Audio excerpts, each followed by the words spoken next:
नेहा अपने कॉलेज जा रही थी, लेकिन आज उसका मन ठीक नहीं था।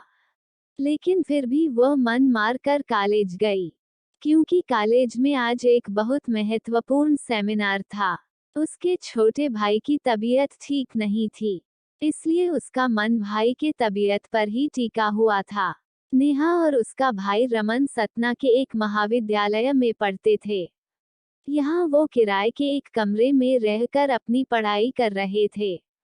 नेहा और रमन की बिल्कुल भी नहीं बनती थी, दोनों आपस में चूहे बिल्ली की तरह लड़ते थे। दोनों के मम्मी पापा गांव में रहते थे तथा खेतीबाड़ी का काम करते थे। वो दोनों इन भाई बहन की लड़ाई से परेशान भी रहते थे और चिंतित भी रहते थे। लेकिन पिछले कुछ दिनों से रमन की तबीयत ठीक नहीं थी, इसलिए दोनों के बीच लड़ाई का कोई कारण ही नहीं था। रमन बुखार से पीड़ित बिस्तर में पड़ा रहता था, न ज्यादा बोलता था। नेहा हमेशा गुस्से में रमन के मर जाने की कामना किया करती थी, पर यह सब वो गुस्से में कहा करती थी। नेहा को सब कुछ व्यवस्थित तरीके से चीजें पसंद थी। रमन एक तो घर में सबसे छोटा और लाडला था, तथा लापरवाह भी था, जिसकी वजह से कमरे में चीजें यहाँ से वहाँ अव्यवस्थित कर दिया करता था और नेहा की कई काम की चीजें गुमा दिया करता था, जिसकी वजह से दोनों के बीच में लड़ाई हुआ करती थी। कई बार नेहा गुस्से में रमन के लिए बुरा भला बोला करती थी। एक बार नेहा का पेन नहीं मिला रहा था, जिसके बाद दोनों भाई बहन की जमकर लड़ाई हुई।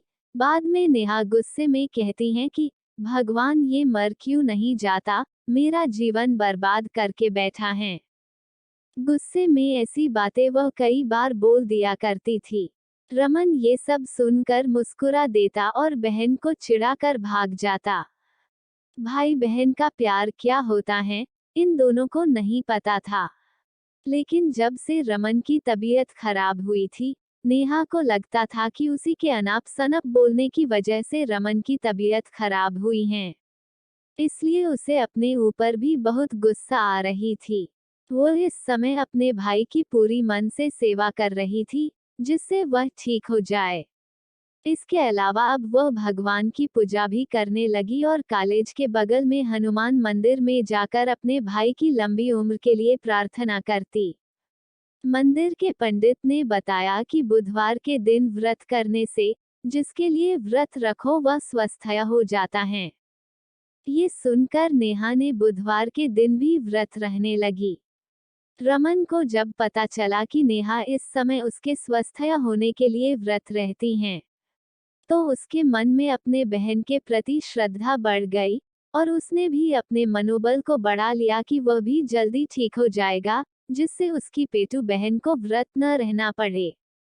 और धीरे धीरे कुछ ही हफ्तों में रमन ठीक हो गया। नेहा बहुत खुश हुई और उसने मन ही मन निश्चय किया था कि अगर भाई ठीक हो जाएगा तो वह महर में शारदा माँ के दर्शन करने जाएगी। कुछ दिन बाद वो दोनों फिर से लड़ रहे हैं। आखिर भारत में भाई बहन का प्यार का मतलब ही है, कभी एक दूसरे से लड़ना तो कभी एक दूसरे के लिए दूसरों से लड़ना तो कभी एक दूसरे के कपड़ों, पेन और बैग के लिए लड़ना। अगर आपको ये कहानी पसंद आई तो प्लीज लाइक, शेयर और कमेंट करना ना भूले। अगर चैनल पर नए हो तो सब्सक्राइब जरूर करें।